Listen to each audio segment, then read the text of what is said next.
Hello students, welcome to study 24। तो भाई बहुत ज़्यादा आप लोगों का डाउट है किसको लेकर, कास्ट सर्टिफिकेट को लेकर। इस पर मैंने एक वीडियो भी आप लोगों की मैं बना चुकी हूँ पहले, जिसमें मैंने SC ST OBC EWS उस पर मैंने पूरा वीडियो आपका बनाया है कि कैसे क्या उनका कास्ट सर्टिफिकेट होना चाहिए, क्या क्रूशियल डेट होती है वो सारी। लेकिन वो वीडियो के बाद भी काफ़ी सारे बच्चों का अभी भी क्या आ रहा है, सबसे ज़्यादा क्वेश्चन जो पूछा जा रहा है, मोस्ट आस्क्ड क्वेश्चन जो बन गया है वो क्या है, कास्ट सर्टिफिकेट वाला कि ओबीसी वाला और ईडब्ल्यूएस वाला। SC ST तो तब अभी सॉर्ट हो चुके हैं, लेकिन ओबीसी और ईडब्ल्यूएस जो है उन पे बहुत ज्यादा आप लोगों का डाउट है। ठीक है, बहुत ज्यादा क्वेरी आ रही है उस पर, कॉल मैसेजेस और कमेंट बॉक्स में भी। लाइव सेशन में जब मैं आती हूँ तो ज्यादा से ज्यादा यही क्वेश्चन होते हैं, मेरा ओबीसी क्रूशियल डेट के बाद का है या ईडब्ल्यूएस क्रूशियल डेट के बाद का है, ये वैलिड ईयर है वो वैलिड ईयर है, क्या मुझे रिजेक्ट कर देंगे, क्या मैं पास हो पाऊंगा डीवी में या नहीं हो पाऊंगा। तो ये सारे क्वेश्चंस का आज आपको रिप्लाई मिलने वाला है। तो पूरी वीडियो को एंड तक देखिएगा, लाइक और शेयर भी करिएगा वीडियो को, चैनल को जरूर सब्सक्राइब करिएगा ताकि आपको लेटेस्ट अपडेट्स मिलती रहे, उनका नोटिस आता रहे। ठीक है, तो सबसे पहले तो भाई जो क्रूशियल डेट आपको पता ही है, मैंने लास्ट वीडियो में आपको बताया भी था, जो कास्ट सर्टिफिकेट की वीडियो थी, कि क्रूशियल डेट आपकी क्या रहने वाली है। क्रूशियल डेट आपकी क्या होती है, जिसको हम लोग बोलते हैं एप्लीकेशन सबमिट करने की, एप्लीकेशन सबमिट की लास्ट डेट जो होती है। ठीक है, लास्ट डेट, जितना टाइम आपको मिलता है, जो भी 20 से 25 दिन आपको मिलते हैं, तो जो लास्ट डेट होगी वही आपकी क्या कहलाती है, क्रूशियल डेट कहलाती है। ये आप लोगों को पता है। कुछ भी आपको बताने से पहले मैं ये बता दूं, आप लोग अगर कोई भी फॉर्म भरते हैं, फिल करते हैं, तो सबसे पहले आप ये देखिए भाई आप किस चीज का रिलैक्सेशन उसमें ले रहे हैं। यू आ रहे हैं तो कोई दिक्कत ही नहीं है, लेकिन अगर आप SC ST OBC EWS में आ रहे हैं तो सबसे पहले फॉर्म आया है, आपको ये देखना है कि भाई आपके डॉक्यूमेंट्स रेडी हैं या नहीं है, क्योंकि हर एग्जाम में लगभग यही होता है भाई रिसेंट का होना चाहिए, क्रूशियल डेट तक का होना चाहिए।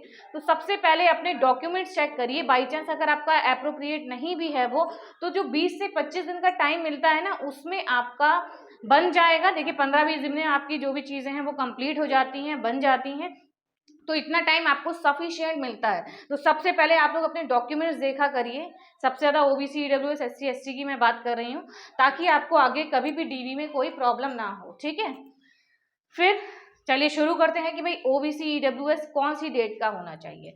सबसे पहले हम लोग EWS की बात कर लेते हैं। देखिए EWS में आपकी कोई क्रूशियल डेट नहीं है, ये बोल सकते हैं कि वैलिड ईयर और फाइनेंशियल ईयर होता है। क्या होता है, वैलिड ईयर होता है और आपका फाइनेंशियल ईयर होता है।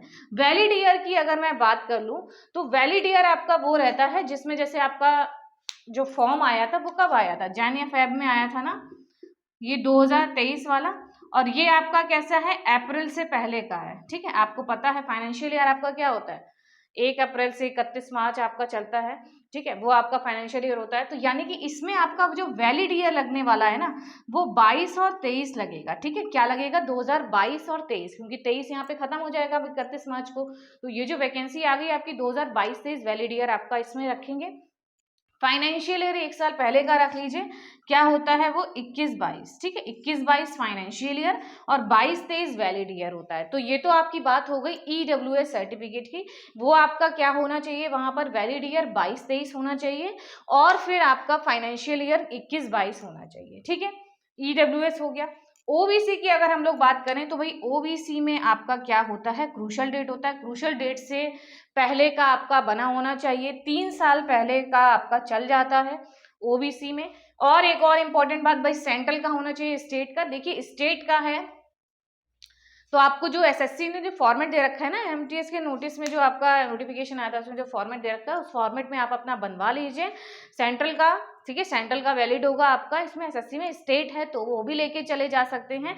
सेंट्रल का बनवा लेंगे तो ज़्यादा सही रहेगा, क्योंकि SSC क्या करता है भाई, सेंट्रल की जॉब आपका सेंट्रल का होना चाहिए, तो वो आप लोग बनवा लीजिए। अगर नहीं बना है तो अब मैं फिर से इसके बारे में आपको बताऊंगी कि अगर नहीं बना है तो क्या करना है। ठीक है, तो OBC 3 साल तक का प्रीवियस चल जाएगा, इससे पहले होना चाहिए क्रूशियल डेट से आपका पहले का। ये OBC की बात हो गई। जैसा कि आपका मेंशन है अभी तक के नोटिस में, SSC के नोटिफिकेशन में जो आपका कास्ट सर्टिफिकेट के लिए जो मेंशन है वो आपका ये है। अब अगर मैं बात कर लूँ इसकी कि बच्चे बहुत ज़्यादा क्या पूछ रहे हैं भाई, मेरा इस वैलिड ईयर का नहीं है, मेरा क्या है 23 और 24 का है वैलिड ईयर। ठीक है, 23-24 वैलिड ईयर है, क्या मेरा चलेगा या नहीं चलेगा। EWS की पहले बात कर लेते हैं, ऐसे ही भाई ये दोनों को साथ में चलिए लेके चलते हैं। तो OBC में भी बच्चे कह रहे हैं भाई मैम मेरा क्रूशल डेट से पहले का नहीं है, ये 22-23 का नहीं, मतलब नहीं है, 23-24 का है या जो भी है आपका, मतलब आगे का है या अभी अभी है, अभी बिल्कुल रिसेंट का बना हुआ है, इस तरीके से। तो देखिए सबसे पहले तो जो आपका डर है, क्या मैं रिजेक्ट हो जाऊंगा या हो जाऊंगी। देखिए कोई आपको रिजेक्ट नहीं करने वाला है। अगर आपका जो आपका मांगा गया है इस उसमें नहीं है आपका कि भाई अगर वैलिड ईयर नहीं है या ये सेम या इस फाइनेंशियल ईयर में नहीं है या आपका क्रूशल डेट पे OBC नहीं है, तो ऐसा आप बिल्कुल मत डरिए, बहुत ज़्यादा आपको परेशान होने की ज़रूरत नहीं है। इसमें मैं आपका बिल्कुल डर निकालने वाली हूँ कि आपको कोई रिजेक्ट नहीं करेगा, ठीक है। सबसे पहले ये आप समझ लीजिए।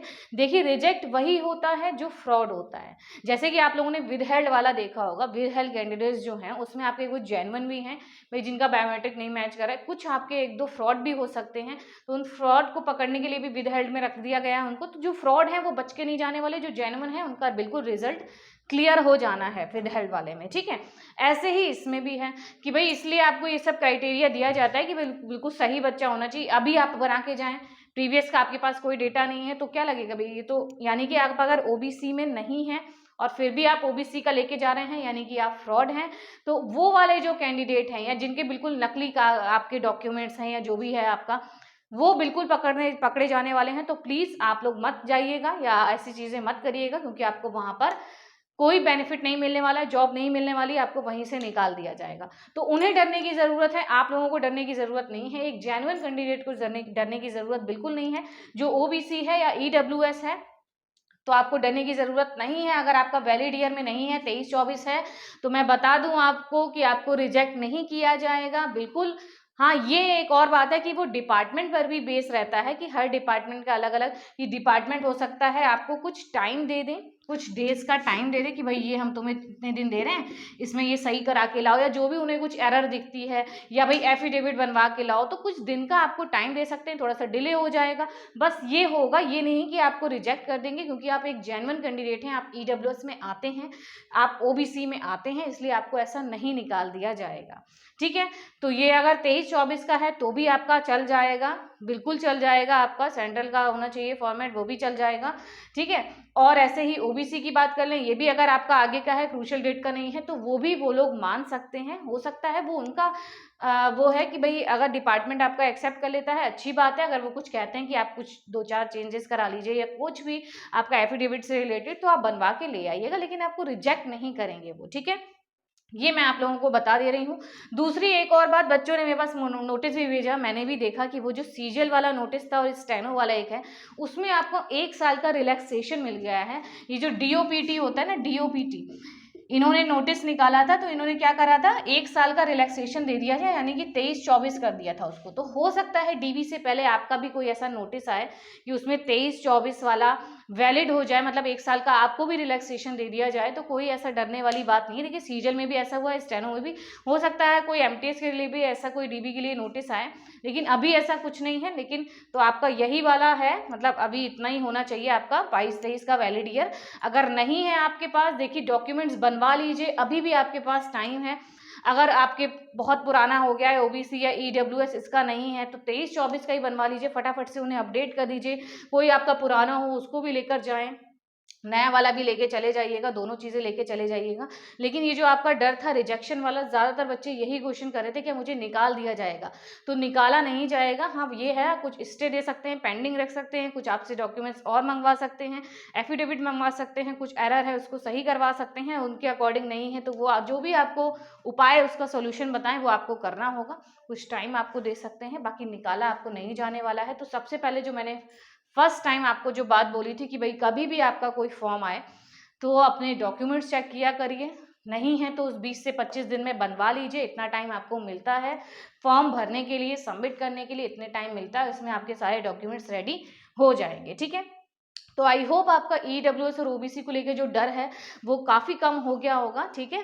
और बाकी जो फ्रॉड है उनको तो बिल्कुल डरना भी चाहिए और उनको बिल्कुल भी नहीं जाना चाहिए कि जो भैया ईडब्ल्यूएस में नहीं है और वो फिर भी ईडब्ल्यूएस का दिखा रहे हैं तो उनको बिल्कुल वहाँ से रिजेक्ट कर दिया जाएगा। तो ऐसे लोगों को डरने की ज़रूरत है, लेकिन जो जेन्युइन है उनको ज़्यादा डरने की ज़रूरत नहीं है। कुछ भी आपका ऐसा नहीं है कि वो लोग तुरंत रिजेक्ट कर देंगे, रिजेक्ट नहीं करेंगे। आप लोग दिखा दीजिएगा, जो भी आपकी प्रॉब्लम है आप बताइएगा, और कुछ उन्हें दिक्कत लगती है तो वो आपको कुछ दिन का टाइम दे सकते हैं, ठीक है। तो ये पूरा हम वीडियो थी ईडब्ल्यूएस और ओबीसी कास्ट सर्टिफिकेट को लेके। अभी भी अगर आपका कोई डाउट रह गया हो तो आप लोग, नंबर मैंने आपको दे रखा है, हमेशा मैं देती हूँ आप लोगों को, लाइव सेशन में भी नंबर प्रोवाइडेड है, इस पर आप कॉल या मैसेज करके पूछ सकते हैं। कमेंट बॉक्स में भी कमेंट कर सकते हैं। टेलीग्राम ग्रुप है, लिंक डिस्क्रिप्शन बॉक्स में मेंशन है, उसमें ऐड हो जाइएगा। वहाँ पर भी काफ़ी सारे बच्चे जो आपकी हेल्प करते हैं और उस ग्रुप में ज़रूर ऐड होइएगा। 2022-23 उसके भी बच्चे ऐड हैं। और इम्पॉर्टेंट वीडियोस जो आपकी ज्वाइनिंग प्रोसेस, डॉक्यूमेंट्स कौन कौन से रिक्वायर्ड हैं विद हेल्प कैंडिडेट्स पर, आपकी जॉब प्रोफाइल एमटीएस की कैसी है, ये भी बहुत ज़्यादा क्वेश्चन आ रहा है, ठीक है। और भी आपकी इंपॉर्टेंट जो क्वेश्चंस हैं, हॉलीडेज वगैरह हो गए, ठीक है, और आपका यूनिफॉर्म है या नहीं है, ये बहुत बार क्वेश्चन पूछा गया था। तो ये सारी वीडियोस की लिंक मैं डिस्क्रिप्शन बॉक्स में मेंशन कर दूंगी, नहीं तो आप एमटीएस की प्लेलिस्ट में जाकर देख लीजिएगा, ठीक है। तो फिर मिलते हैं आपको नेक्स्ट वीडियो में। शाम को लाइव 9 बजे आना मत भूलिएगा, लाइव सेशन रहता है हमारा।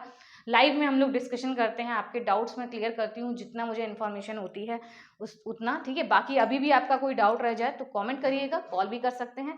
मिलते हैं नेक्स्ट वीडियो में। ऐसे ही इंपॉर्टेंट टॉपिक्स पर मैं आपकी सेपरेट वीडियो बनाती रहती हूँ, काफ़ी सारी बनी हुई हैं वीडियोज़, आप लोग देख सकते हैं प्लेलिस्ट में एमटीएस की।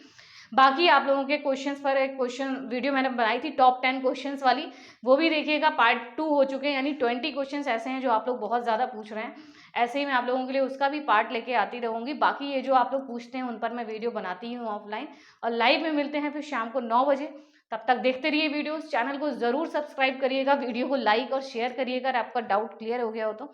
और नोटिस पाने के लिए लेटेस्ट अपडेट का सब्सक्राइब करना बहुत ज़रूरी है। तो मिलते हैं शाम को लाइव में। Thank you.